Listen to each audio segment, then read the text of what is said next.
Salam, bilirsinizmi rubrikasının növbəti buraxılışında xoş gördük hər birinizi. Ötən rubrikada sizə epilepsiya haqqında məlumat vermişdik. Bugün isə psixogen qeyri-epileptik tutmalardan danışacağıq.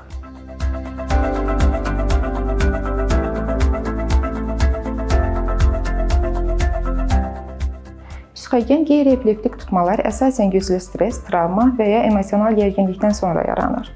Bu cür tutma hallarında çox zaman insan ətrafa reaksiya vermir, şuurun qismən itməsi, emosional dəyişiklik baş verir. Bədəndə gərginlik, qıc olmalar, sağa-sola çırpınmalar, hətta yıxılma müşahidə olunur. Huşun itməsi kimi görünsə də, əsl vahimə olmur və şəxs ətrafdakı hadisələrin bir hissəsini xatırlaya bilir.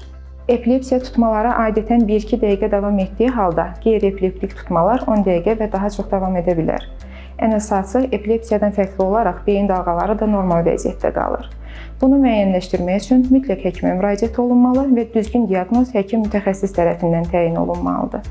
Qeyri-epileptik tutmalar qəsdən edilən saxta davranış deyil, real müalicə edilən bir xəstəlikdir.